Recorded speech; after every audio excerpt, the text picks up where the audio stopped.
Welcome to Off Your Rocker, a SeniorVu podcast. I'm Billy Daniels, VP of Digital Marketing here at SeniorVu. Excited to start off the year 2020 with a bang with my co-host, Valissa Smith. How are you? Yes, I'm great. I'm Valissa Smith. I am head of communications at SeniorVu. Wow. And we are excited to kick off 2020 with some fresh ideas and really to talk about what our initiatives are coming up for the next year. Yeah.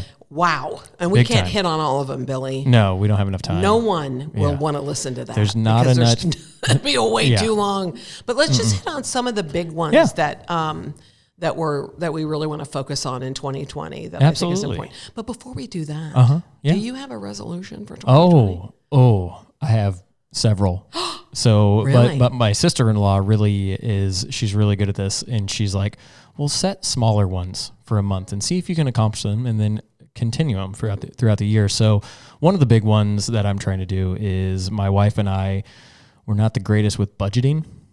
And so I want to get better at monitoring our budget and kind of staying in touch with that budget, so we're not overspending on things that we don't need to be overspending on. Have you had the discussion with Dre? I have, yes. Oh, very good. I just wanted to make sure. She said, great. That sounds like what my answer would be too. If my husband said, this is what we're going to do this year. Yeah. Yeah, whose idea is that? Yeah. Yours. Yeah. But no, that's a smart one. And it's Well, a good one I think to I do. said to her, Very good. I think I'm going to get more involved in our finances. And she went, great. Yeah, exactly. So, but she does a great job. It's not like she's not doing a great job. It's just, I think I could help with all You're a numbers kind of guy. Yeah, numbers type of guy that I can be. So That's what about very yourself? good. Yeah. I think for 2020, because, I've been around longer on this earth than you have. What? Well, yeah, a little bit. But I think for me, I want to do something super courageous. Oh, get outside your comfort zone. I want to do something that gets me out of my comfort zone for sure. I'm not sure what that's going to be. Right. But I am going to be looking for that opportunity in 2020. I like that. And help. May need help pushing myself to that. But that's one of the things that I want to do. I like this. I think I did that because I was reflecting on 1999 and I had this list of questions that somebody had sent me on social media, and I was like, what did you do courageous last year? And I was like, wait, you said 1999. I mean, sorry, 2019. Yeah, okay. Yeah, I was here in 1999 too. I was like, deal. Are we talking? But I really did. I was like, I don't think I've done anything really super courageous in a long time. I like that. I really like that. I do. I'm not trying to steal that from you, but that was kind of my motto for 2020 as well. It was more get outside of my comfort zone. Do something that I've never done before. Very good. And you know what? I would encourage anybody listening to this, including clients and prospects in the senior living community, to do the same thing. Yeah, get outside your comfort zone. Do something you've never done before. You're so right.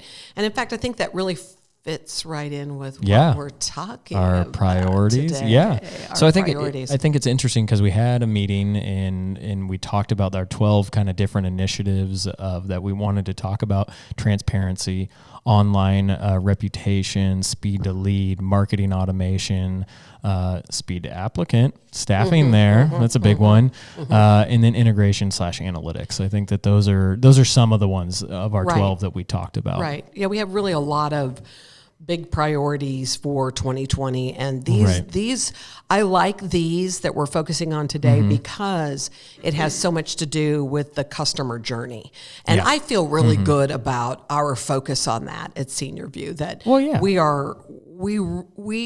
so much of it is about personal experience.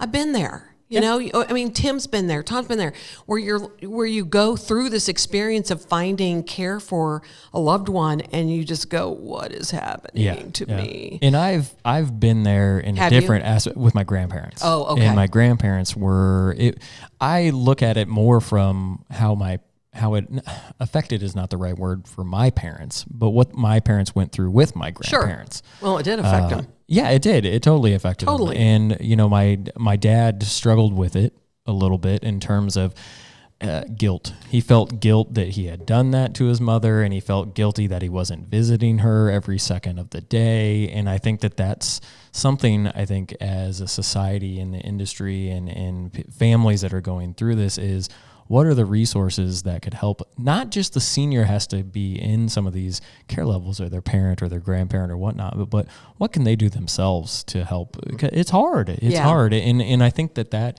is a really good topic. It's clearly not in our priorities, but the industry needs to change. The society needs to change. And I think it is, but it's not moving fast enough. And I think it's that old stigma that we talk about nursing home. Right. And that's what I grew up knowing. And that's not what it is today. No. And that's the society, the industry needs to adjust and change. And that's what SeniorVu is about, is providing innovation and new technologies and getting them to think outside the box or get outside their comfort zone. And theme there. Interesting. Yeah. Be courageous. But yeah, I think 2020 is going to be a big year for SeniorVu. Well, and I'm sure with the holidays, they just occurred, and a lot of people come home, they get together with family members, and they see a parent or a grandparent for the first time in several months, maybe a year, and they go, oh boy, things are changing, and we need to be prepared for that. And so they start searching, they start reaching out to get answers, to find information. Right. And what we've learned is that's not always a great experience, but we at SeniorVu are really staying focused on the customer experience. So our focus then is helping our client communities be able to provide the best experience possible. Right. And it's interesting that it's not the best experience, and that's not we're not talking bad about our clients or anybody in this industry, but I think it's what, and I heard this on a couple other podcasts that are in the senior living industry, is there's an influx of people that have never been in the senior living industry before coming into this industry because it needs change. And I think that's part of it is, again, I don't mean this disrespectful to anybody in the senior living industry, but the open-mindedness is not necessarily there all the time. Of you need to look to other industries of how you could improve, and that takes courage to be able to say, I know we're not doing this right, and we can do it better. How are other people doing it? And that, I think that's what SeniorVu offers. Is we have a very big background in senior living in terms of our contact center and FAM, which is what we call our contact center. Family advocate managers. And but everyone else is very diverse in where they've come from. I mean, I came from golf and automotive industry, and in e-commerce is really where I've shined a lot. But and you have a very different background, and I think that's what it takes. Is some people have been in this industry for so long, they're just not thinking of it in a different way. Yeah. They're thinking of it actually in the right way of providing the care. Yeah. Right. But let technology start to make the other processes simple for you. And I think that's what SeniorVu is all about. And it allows them to stay focused on the care. Exactly. But then also be able to provide what the families need when they're in their search mode. Trying to get information. It's incredible. For sure. And I mean, communities, because again, we love communities and we love the work that they do, but we also understand not just the communities, but the people who work at the communities. Well, exactly. Yeah. And I know that's what you mean. That's what I mean. But it's there's a staff turnover issue. Yeah. There's a budget issue. There's it's a difficult industry in the sense that every day is going to be different, and they're caring for folks, and that needs to be their priority. That sometimes the other things in around sales, around of providing information to those new families that are looking, it's just not easy for them. Right. No. Because their priorities are in the right place. Right. Well, they can't do everything. No. They can't do everything. No. Especially in sales and marketing. So I think maybe one of the places we can start talking is about the search. So when a family comes home at Christmas, they see things are not quite what they were, and they start looking for answers. Where do they go? Right. They go to the internet. They go online. They do. Yeah. They Google everything. And we see a lot of the times through the information that we have through our clients, and then when we have conversations with prospects and stuff like that, is pricing is the number one thing that comes up. And we've already done, we did a webinar here about pricing transparency, like Southwest did. And I think that's a change that is going to be coming in 2020 across the industry. And good. I think it's perfect, because that's what they're looking for. Give them what they want. They're looking for pricing. Now, be specific to it. Don't just tell everyone your pricing. If they're looking for pricing, tell them their pricing. But we can tell you from the chat transcripts that we have and the call recordings that we have, that's the number one question people are asking. Above 90% of the time, that question is being asked when they're talking to our FAM team. And I understand where the community comes from, because they want to be able to give the client some perspective. Right. Because, I was right there with them going, $5,000 a month. Are you kidding me? That's expensive. Right. Yeah. And then you understand, you start going, oh, okay. Well, yeah, that makes sense. Yeah. When you start adding everything up that would have cost otherwise if they stay in their home or what have you. Right. But yeah, that, and then what are some of the other big things that people search for, Billy? Floor plans is another big thing. And then I think floor plans is a simple one, I think, is just being able to give them that idea that they want to know what the building really looks like. So I loop floor plans and like virtual tours into the same thing. So I think the virtual tours is a great way to solve that, of show the community in online pictures, your content. You need to be professionally getting pictures done of your communities. Taking your iPhone or your smart device and taking pictures yourself just doesn't cut it. People can tell, and that just sets the tone that you're not going the extra mile. So are you going to go the extra mile to provide the care? You're just setting a bad tone from the get-go with that consumer. So get professional photos done and get 360 tours done. It's easy. But I think sometimes the websites, and again, no disrespect to communities, but sometimes the websites that they create aren't necessarily focused on the areas that the consumer is looking for. Right. Specific to the journey. Right. Of it, what are they doing? What is the online behaviors of the consumer as they're searching online, and what are they looking for? And is your website user friendly? And sadly, majority of the time we run into that they're not. And that's not just for senior living. That's across a lot of the just online is people don't have the time, the knowledge, and it costs money to do all that stuff. Time. Yeah. And the good news is that technology is making it easier, and WordPress is 80% of the internet.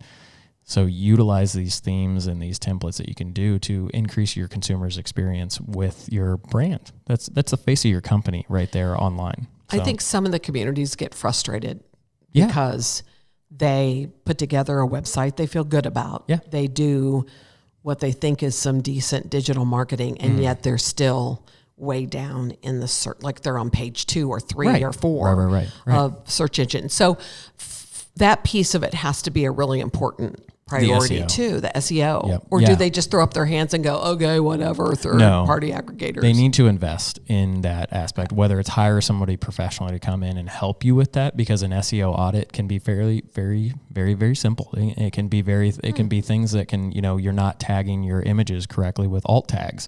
And that all that is a little piece of, it's a description. Think of it as a description of what that image is. Well, those tags get crawled by Google and bots that are going out there. And that's what they're looking at. Is this content relative to what the consumer is searching for? If so, serve them that page. It's little simple things. Yes, it's time consuming. I don't want to downplay that it won't take a little while. It will take a little while, and you have to do it consistently. You have to have somebody who knows how to do it. Exactly. The good news is through tools that Google offers, like Google Search Console, you might not have to do it to every page, and you can set up, they'll tell you what pages are not rendering correctly or are missing some of these tags that you need. And so then you can dramatically shrink your list on where do I need to focus my attention. So it's simple, but it's time consuming. The other thing that I think families look for, but perhaps communities, we know they are not engaging as much in as reviews. And I mean, it's like everything else. You think about, before I buy a blouse online, I will read the reviews. Yeah. And I will search for the worst one first. Even when I buy a blouse. Even when you buy a blouse for your wife, Dre. Let's hope that's what you mean. But I mean, Uber, we're rating those. Yelp, we're rating the restaurants. Yeah. Families want to know what the reputation is of a community. What is the expectation? I know communities are terrified because they're like, if we offer that up and open that up, then, the disgruntled employee from the turnover is going to have something nasty to say. Right. And so how do we help them wrap their arms around that? Yeah, well, I mean, through online reputation management, and that's a part of the SeniorVu platform that allows them to be notified when a review is left. And the good thing about it, with online reviews, you want them, and you don't want the bad, but You kind of do at the same time, because if you can solve that problem for somebody, if you can solve it online as well, that goes as you are on top of what you're doing. And it just shows what you'll be doing at the community as well. And that's what you have to do is you don't want to take all those bad reviews. I know no one wants to, but if you're on top of it and you can handle it and say, you know, I'm so sorry for what happened. That's typically not our reputation, how we handle things. I would love to talk to you. Please let me know. And then follow it up with asking that person to go back on and say, could you please go back to that review you left and say, hey, thank you to such and such community for handling it the way they did. They resolved my problem. And you see that all the time in the e-commerce world. I mean, there are people, you know, Amazon's, the Best Buys, all these people that are, you know, have hundreds of thousands of products that they're selling online. There's a lot of reviews out there. And sadly, senior living does not have a lot of reviews. And you mentioned the restaurant industry or the hospitality industry, and Yelp is a big proponent of that. And then I would say OpenTable too. These apps that allow you to book a reservation, they've implemented marketing automation on the side so that you get those reviews. And so you need to grab, and I'm saying you, not you, Valissa, you, the listener, you need to implement these things. And it's not hard, but it's time consuming again. I had a great example. There was one of our client communities, and they are doing reviews on their website. And I was looking through the reviews the other day, right before a meeting with them. And I thought, there's like a 1 star. What's this one? You know, it's like, give me the dirt. What's the deal? Right. And I read it, and I don't mean to sound disparaging to this family member, but their beef was that when they came for lunch to pick up their parent for lunch, and then they took them back like an hour, 2 hours later, the trash had not been emptied. Oh. And so, you know, while that was important to them, clearly that was important to them. But for me, as someone not knowing about that community, I was like, phew, that's the worst thing on here is that somebody didn't get the trash, you know, dumped within those couple of hours or whatever. And so in some ways, even a negative one can help you in the long run, because then I'm feeling like, great, this is a great place if that's the worst If that's the worst thing that someone can complain about. I totally agree. And I do that when I read any sort of reviews. I sort them and read. I start with the worst ones, and it cracks me up, because normally it's something that has nothing to do with the actual product or the service. It's something that you're just like, why, what? That has nothing to do with the seller over there. They did nothing wrong. It's so but true. And to your point, and I 100% agree with this, is, you know, people are smart. They're intelligent to see through what is actually important, what is not important. And the trash not being taken out, of course it was important to them, but it had nothing to do with the care. Yeah. Okay, so a family goes through a crisis or a change, and they start looking online for senior living. They're trying to explore this. They're searching for information about whatever, floor plans, care levels, pricing, whatever it is that they're searching for. And it's a big deal when they finally decide to pick up the phone and call, or they decide to fill out a form. And when the communities are super busy doing the caregiving that they do, and if they don't have enough people who can pick up the phone right away, who can return that form fill right away, we've learned through the research that we've done that can be detrimental to their long-term number of tours and move-ins that they receive. Decision. And you're talking about speedily. You're talking speedily, about getting, baby. Make it fast. Get it. Pick it up. You want me to talk really fast? Is that what you want me to do? Okay. Communities are busy, and we alluded to this earlier in this episode of they're busy taking care of the residents, and they're busy doing the things that they need to be doing. And unfortunately, you know, yes, there probably is someone sitting at the front desk, and it's a concierge or a receptionist or something like that. But all that person is doing is transferring it to the person that's responsible for that sale. And that person that is responsible for the sale, they're busy, they're touring, they're doing what they should be doing. They're showcasing their community when someone is there. And to not be able to field that call, is detrimental to your your longevity as a community in itself. Because what we've seen is if you don't get them on that first touch, it's going to take 12 more attempts to try to get them. But the more devastating, and I hope I don't misquote this, is that like 60% of those calls that go unanswered don't leave a voicemail. And I think that to me is the more shining object in the room at that point. Is if they're not leaving a voicemail, they're moving on to the next. Absolutely. Where's the next community somebody's gonna talk to me because I need to talk, because it's a feeling of you're anxious and you're like, this is a big moment, I'm ready to have this conversation, right? And if there isn't someone there on the other end, it's the same. I always go back to my experience in retail and in e-commerce. It's the same thing. Is someone is in the mood to buy something right then and there, give them the product, And if you're not doing it, you're not, like, think about all the times that you try to buy something that's out of stock. You're upset. Clearly, you're not mad at the seller because it's really probably not their fault, but the person that's producing this is. But it's not a good experience. And then you're like, well, how? Notify me when it comes. That's another aspect that Amazon nailed. Is not, let me know when it's back in stock. They're not leaving a voicemail, so therefore you can't get back in touch with this person. Yeah, you may be able to go back and say, okay, what number did they call from? I can call them back. But we do that, and we don't even see a very high statistic in terms of getting back in touch with these people that don't leave voicemails, because they're not in the mood later. They were in the mood then. So it's crazy. And then what about after hours and weekends? We are all humans. And we are all living lives, and we all want a great quality of life.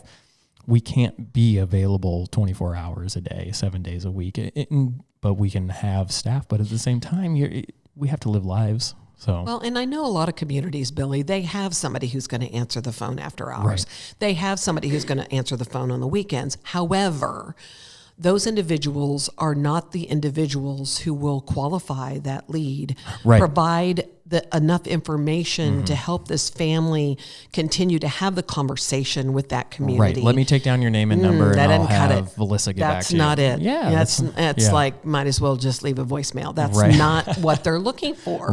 On Sunday afternoon when they're sitting with their siblings going, we've got to have this conversation with somebody now. And that's what I think that is, we didn't mention it in our priorities, but it is in our priorities. Our 12 priorities is allowing consumers to engage with communities on their time. Yes. And that is however they want to. Yes. It's not just the Sunday afternoon or the Sunday evening. It's email, text message, cell phone, I'm drawing blanks on everything, but allowing them to set the preference in which they want to be communicated to. And that's the thing. The senior living industry has a long ways to go, which is a good thing. They can only go up from where they are now, and I think that'll be amazing. I think it's just I'm excited. I hope they can hear the energy, but I'm excited for not just 2020, but what will happen in the next 5 years in terms of just what other industries have done. So, and we'll embrace in the senior living industry. And we all know that when someone reaches out, wants to have a conversation, or sends an email, or fills out a form, we all know that doesn't necessarily mean that they are ready right this second to move to senior living. Right. But what happens, and I don't know, you probably have the numbers off the top of your head. I should, because I'm the communications person and I'm writing this stuff all the time. I don't have them off the top of my head, but I know that there's a huge number of people who reach out who become more of a long-term nurture lead. Right. And again, communities just don't have the technology, or they don't have the staffing to be able to continually, genuinely nurture those individuals until they are ready for that decision. Right. It is a large number, and it's not just that they're long-term leads. It's sometimes that they're disqualified, but disqualified for certain reasons. Maybe it's location, maybe it's too far away, maybe it's a budget reason, but those are opportunities for education. Is maybe not the location one, but the budget one, the financial side of it. That's an opportunity for communities to, set up a nurturing campaign that speaks to that idea in itself of, can you afford this? What we said earlier, $5,000 a month or whatnot. someone doesn't know that they might have those assets in a different, they might have to liquidate some of their things, but they might actually have the money, but they don't know how to understand that they have the money. And that's where communities and, other sources can start to help them to understand that. But you can't say that lead is done. You have to put them into what marketing automation or nurturing campaigns that allow them to, again, go back to preference. Do you want to be emailed? Yes or no? Yes, I do. Well, then are you emailing them? Then start emailing them automatically. And not only doing that, because we had a whole podcast about email marketing, right. Email marketing automation, and those aren't all equal. No. Those aren't all equal. No. I mean, there are definitely some really great companies out there that do it, but how those messages are, I don't even know if I'm going to come up with the right words now, but how those messages are triggered based on what the needs are or what the consumer, how they interact with that email behaviors is super critical to keeping that lead within your funnel and being able to eventually convert them. Right. I think about it in the context of someone walking into a store and the consumer walks in and the retail person or the clerk that's sitting behind the desk walks into the store and they make eye contact. Hopefully the person inside the store, the clerk or the retail person, doesn't just look away. And that's the same thing in terms of this email marketing automation, is treat everyone like you're face to face. Like, acknowledge that you had a conversation, remember what that conversation was about, and then send them stuff that is relating to the conversation you had with them. If they talked about pricing, don't send them something about how comfortable your beds are. Right. Send them about how affordable it is or what the real pricing is, what's included in your pricing. And that's where we go back to this transparency thing again, is it's not just the rate, it's what is included inside that rate. But I think you mentioned triggers, which is a really good segue into our next topic, is integration. And I think that is the big thing. Is there are a lot of these platforms that can do the marketing automation, and there's some really big names out there that do a fantastic job. We're big proponents of them, but they don't integrate with all of your CRMs and allow that trigger to happen in terms of a new lead was entered into the system. So-and-so had a conversation at the community with the lead, and let's trigger out an email from there. And then the complexity of building out some of those messages is it takes a lot of people to build those. That's why there's agencies that are, specifically, they're certified for some of these marketing automation tools, and that's all they do. They just build content inside the marketing automation tool that you're paying for, that you could be paying for someone else to be doing. So, but we do that. We do. Well, we have our own marketing automation platform. I know. So, I mean, it's the messaging. I don't even know how to describe it very well. Maybe what you said earlier was good, but it's just there's so many different possible scenarios. Right. And we create those email messages for any and every scenario that there could be, so that when whatever they do happens, then we're sending the correct message. So it's integrated with our lead management platform, which is SeniorVu, and then based on dispositions or outcomes, behaviors of a lead, those paths can change, and those paths are built out. And ideally, we all want to be on the happy path of Here we go again, down the happy path. Happy path, where you have 100% conversion rate of every step of the way, which is, we know that's not possible. Yeah. But the path should adjust or change based on what is happening during the consumer's journey.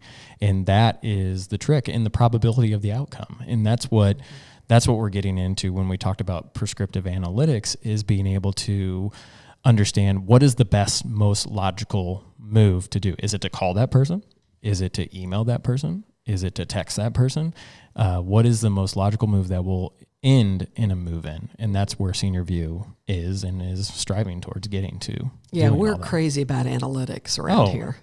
Which I think in the early days of me being here, I was like, oh geez, another numbers meeting. What's the big deal? But I get it now. And that is the key really to being able to track what every single possible lead is doing, and then using those numbers to be able to repeat the good stuff so that you can do it again and get the right ones in there. Correct. And then it also helps you predict what will happen if you continue with that good pattern So describe contact. what you've been doing, predict what you want to have, and measure against that prediction, and then prescribe what you need to be doing. It's basically like going to the doctor. It is. It's totally like going to the doctor. What are your symptoms? Yeah. Okay. How much do you weigh? I'm not telling you. So there. But yeah, it is. It is like going to the That's doctor. so great. I love it. Yeah. So true. And then I think the last area we really wanted to talk about of the 12, and I don't know how many we're focusing on here, 5, 7, something. Yeah. Is something that is really new to the industry. You touched on it earlier, and that is speed to applicant. Which is, it is amazing how much of, I feel like I'm being so negative sometimes of like, this is a huge problem. And it is a problem. I mean, it's a huge opportunity. It is a great opportunity. It's a great opportunity. It's an opportunity lost by the communities. It's a great opportunity for them to be able to solve a problem in their world. And that problem turnover in that they're not getting to these applicants in a timely manner. And it's the same scenario as the leads. They come in, they're busy with the residents, which they should be. They're providing the care that they're best at to these residents, and they can't get to some of these leads in time. It's the same thing that's happening with the applicants. Well, and it's so frustrating because I think it's still the case where there's kind of a shortage in the number of people in the healthcare industry, right? Especially at the level that they're needing within a senior living community, right? And the wages aren't extremely high, right? And for somebody who's making $14 an hour, if they have an opportunity to make $14.50, they're going to move on. And I understand that. I mean, that's just human nature and human need, if you will. So then. There's also another element. Sorry, I don't mean to cut you off, and I hope you don't forget what you're going to say. But the other element is different types of shifts. Yeah, there are. Yeah, absolutely. There's that.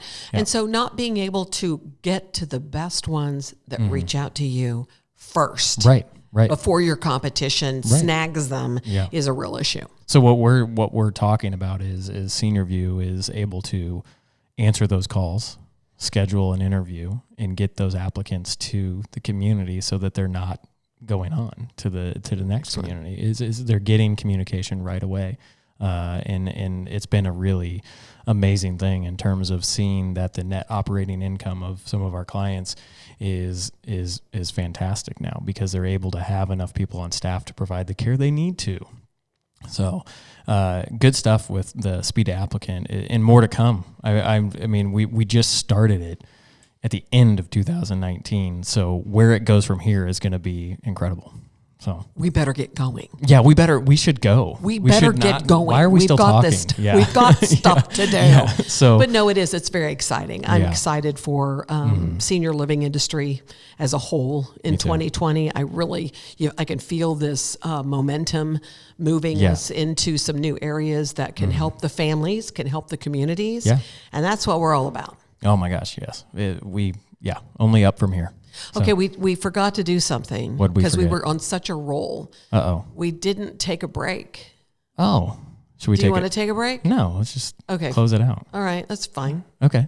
We don't have any commercials that we're supposed to get in or anything. We have no sponsors. If you would like to sponsor this podcast, the price is really good right now. Yeah. Let us know.